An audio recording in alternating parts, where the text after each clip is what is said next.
वो ना अपने पास कागज रखता है ना किताब रखता है, वो ना अपने पास कागज रखता है ना किताब रखता है, लेकिन फिर भी देखो वो गजब है, वो पूरी दुनिया का हर एक व्यक्ति का पक्का हिसाब रखता है। Hello everyone, my self Krishna Sharma from the team of knowledge CUDA. वापिस आ गया आप लोग के बीच में एक और अमेजिंग स्टोरी के साथ। आज की इस मोटिवेशनल स्टोरी को बहुत ही ध्यान से सुनिएगा, क्योंकि ये स्टोरी एक्चुअली इतनी अच्छी है कि इसमें जो ऐसा वर्क बताया गया है, इतना सुंदर काम बताया गया है जो कि हर एक व्यक्ति को करना ही चाहिए, और वो अगर वो व्यक्ति काम करेगा उसका कभी काम रुक नहीं सकता। बहुत ही अमेजिंग स्टोरी है। So come on, without wasting of time, let's start this video.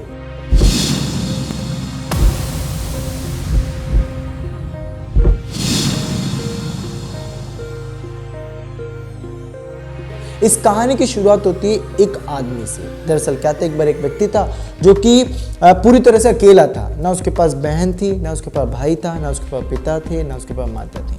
मतलब पूरी तरह से अकेला रहता था घर में, खुद अकेले कमाता, उसी से अपना गुजारा चलाता। बड़ा दुख रहता था उसको इस बात का कि भाई मैं पूरे घर में अकेला रहता हूँ, कोई भी नहीं है मेरे साथ। तो और एक सेठ क्या वो काम करता था। अब वो सेठ उसको सैलरी इस तरह से देता कि भाई जितना काम करो उतनी सैलरी, मतलब पर डे की सैलरी, मतलब रोजाना सैलरी, इतना काम करो तो इतनी सैलरी लो। अब पर डे की सैलरी से कुछ 500-600 रुपीज उसको मिलते थे, उसी से अपना गुजारा चलाता था। अपने लिए 4 रोटियां बनाता और अपना खा के सो जाता। लेकिन प्रॉब्लम क्रिएट कहां से शुरू हुई कि भाई वो 4 रोटियां अपने लिए बनाता था, 4 चपातीज बनाता था, लेकिन एक चपाती अपने आप गायब हो जाती। फिर देखता वो आके भाई 3 चपातीज कैसे, कौन ले जाता है। 2-3 डेज से तो ऐसे ही चलता रहा। 4 चपातीज बना के रखता, 1 चपाती गायब, 4 रोटियां बनाता, 1 रोटी गायब, भाई कौन ले जाता है। तब उसने गौर से एक दिन देखा कि भाई एक मोटा सा चूहा उस एक रोटी को चुरा के ले जा रहा है। उसने तुरंत बोला कि भाई चूहे भाई मुझे एक बात बताओ कि भाई मैं इतनी मेहनत से अपने लिए 4 रोटियां बनाता हूं और तुम उसमें से भी 1 ले जाते हो, मेरा पेट भी नहीं भर पाता है। तब अब चूहा भी बड़ा एटीट्यूड में था। चूहा ने बोला कि भाई देखो, आप मेरी लाइफ में इंटरफेयर मत करो, मैं अपनी किस्मत की रोटी लेके जाता हूं, क्योंकि दाने दाने पे लिखा है खाने वाले का नाम। भाई मैं अपनी किस्मत की रोटी ले जाता हूँ, मेरी किस्मत में होती है तो मैं ले जाता हूँ। इफ यू एनी प्रॉब्लम, अगर आपको कोई प्रॉब्लम है तो आपकी प्रॉब्लम का सोल्यूशन केवल एक आदमी कर सकता है दुनिया में। बोलो कौन? भाई महात्मा बुद्ध। हम सभी लोग जानते हैं महात्मा बुद्ध आपकी प्रॉब्लम का पूरा सॉल्यूशन कर सकते हैं। उसने बोला ऐसी बात है तो मैं कल ही सेठ के यहाँ से छुट्टी लेके जाता हूँ और महात्मा बुद्ध से मिलता हूँ, भाई मेरी प्रॉब्लम का सोल्यूशन मिलेगा मुझे। तो ऐसा हुआ, तो उसने 5-6 दिन की छुट्टी ली और सेठ से छुट्टी लेने के बाद रवाना हो गया महात्मा बुद्ध से मिलने के लिए। सफर चलता गया, एक दिन बीता, रात हो गई। अब रात में जंगल का टाइम था, कौन सुने, बड़ा ढूंढा जंगल में, थोड़ा आगे गया, शहर में पहुंचा तो एक बड़ा सा महल दिखा, बड़ा आलीशान सा महल दिखा। रात का समय था, रुकना था। वहां पे जाके देखा तो एक बूढ़ी माता बैठी थी।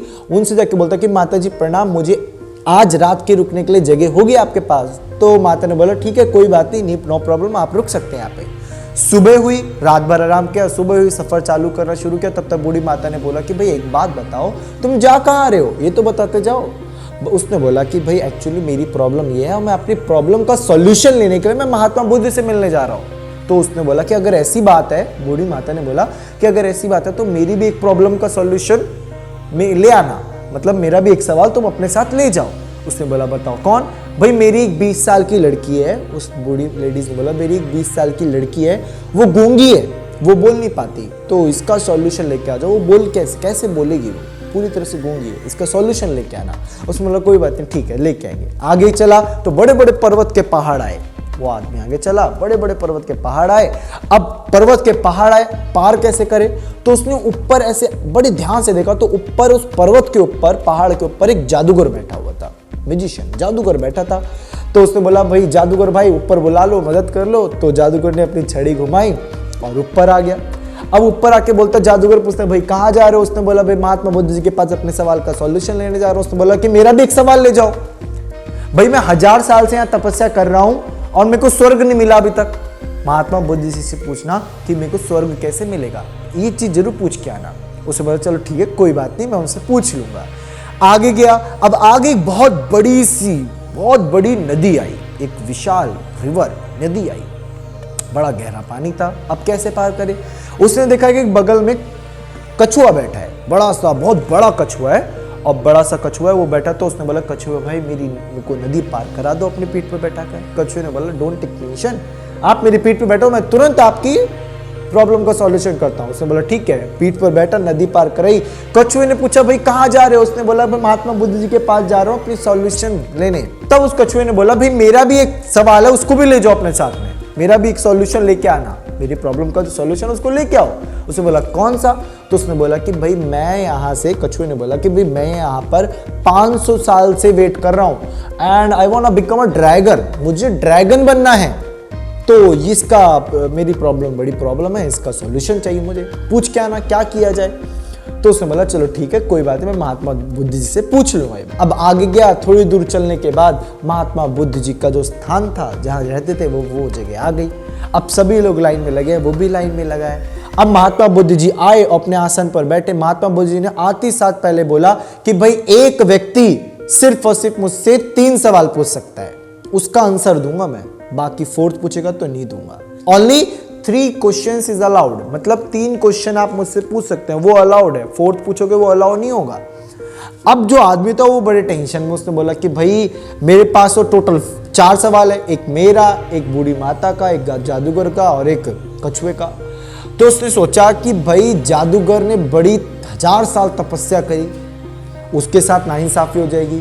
कछुआ भी 500 साल से इंतजार कर रहे हैं, उसके साथ नाइंसाफी हो जाएगी। और जो बूढ़ी माता उसकी बेटी है, बेचारी की लाइफ खराब हो जाएगी।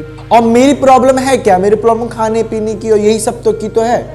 तो एक काम करता हूँ, मेरी प्रॉब्लम को सोल्यूशन मैं कभी बाद में ले लूंगा। मैं एक काम करता हूँ, मैं अपने सवाल को ड्रॉप करता हूँ, अपने सवाल को रहने देता हूँ, इन तीनों के सवाल को पूछता हूँ। ऐसा जब भाव आया उसके अंदर, वो महात्मा बुद्ध जी के पास गया और महात्मा बुद्ध जी ने एक के बाद एक उसको आंसर बताया। महात्मा बुद्ध जी ने बोला कि उस कछुए को बोल देना वो ड्रैगन बनना चाहता है, तो अपना जो उसका कवच है ना, उसको कवच जो कछुए का होता है उसको निकाल दे, वो ड्रैगन बन जाएगा। जादूगर से मिलना तो जादूगर से बोलना वो छड़ी जो उसके पास है, जादूगर की छड़ी जिससे जादू करता है, उसका त्याग कर दे, स्वर्ग मिल जाएगा। और उस बूढ़ी लेडीज से बोलना, उसकी जो बेटी गूंगी है उसकी मैरिज कर दे, उसकी शादी कर दे, वो अपने आप ही बोलने लगेगी। ऐसा कह देना, सबकी प्रॉब्लम सॉल्यूशन हो जाएगी। महात्मा बुद्ध जी के चरणों में प्रणाम करते वो व्यक्ति है दोबारा लौट के कछुए मिला। कछुए ने बोला भाई मेरी सॉल्यूशन मेरे को बताओ। उसने बोला कि भाई देखो आपको ड्रैगन बनना है, आप अपना एक कवच निकाल दो, आप ड्रैगन बन जाओगे। महात्मा बुद्ध जी ने बोला है। उसने बोला बस इतनी सी बात है, कोई बात नहीं। उसने अपना कवच निकाला और जैसे उसने अपना, कछुए ने कवच निकाला तो उसके कवच के अंदर से खूब सारे मोती, बड़े कीमती, बेशकीमती मोती निकले। अब वो मोती को देखा कछुआ, बोला कि भाई मैं इस मोती को क्या करूंगा, एक काम करो, तुमने मेरी हेल्प करी, तुम ही रख लो मोती को, देखना एक मिनट। अब उस आदमी के पास पैसा आ गया, मोती माने पैसा आ गया। अब मतलब पैसा, रिच बन गया, वो अमीर बन गया।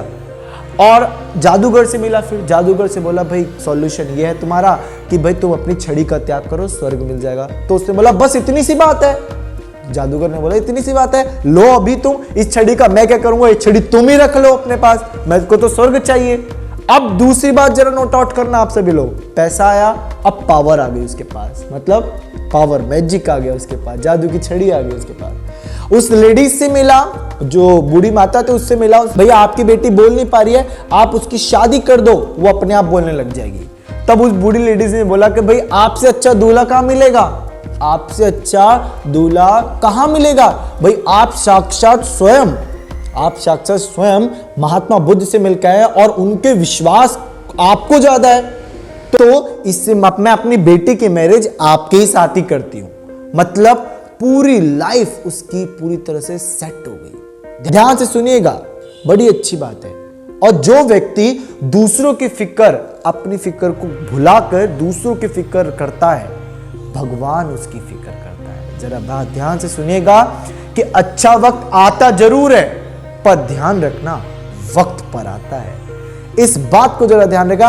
अगर आप दूसरों के बारे में पूरी तरह से एक अच्छी फीलिंग लाएंगे अपने अंदर, अपने भले आपका एक बार लॉस हो जाए वो सह लीजिएगा आप लोग, लेकिन दूसरे का लॉस ना हो, वो ध्यान रखिएगा उसको। अगर आप लोग अपने मन में ये रखेंगे उस आदमी ने क्या किया, उस आदमी ने क्या किया, अपने सवाल को ड्रॉप किया, उन तीनों को इंपॉर्टेंस दी और उस आदमी ने उन तीनों की फिक्र करी, तो स्वयं भगवान ने, महात्मा बुद्ध ने उस आदमी की फिक्र कर दी, उसको पैसा दे दिया, मैजिक दे दिया, पावर आ गई उसके पास, और अकेला था तो उसके साथ लाइफ पार्टनर भी आ गई। तो और जैसे उसकी शादी हुई वो लड़की बोलने भी लग गई। तो ये पूरी तरह से ये हम एक दूसरे से जुड़े हैं, तो हम एक दूसरे के साथ अपनी प्रॉब्लम का सॉल्यूशन करते रहे, भगवान हमारी प्रॉब्लम का सॉल्यूशन निश्चय ही कर देगा। आप दूसरे की प्रॉब्लम सॉल्व करो, भगवान आपकी प्रॉब्लम सॉल्व कर देगा। स्टोरी अच्छी लगी हो सभी को शेयर कीजिएगा। तब तक के लिए जय हिंद, जय Bharat. Thank you so much from the team of एक बात। और एक बार दोबारा रिपीट करो लाइन को कि अच्छा वक्त आता जरूर है लेकिन वक्त पर आता है। तब तक के लिए जय हिंद, जय Bharat. Thank you so much from the team of knowledge की उड़ान।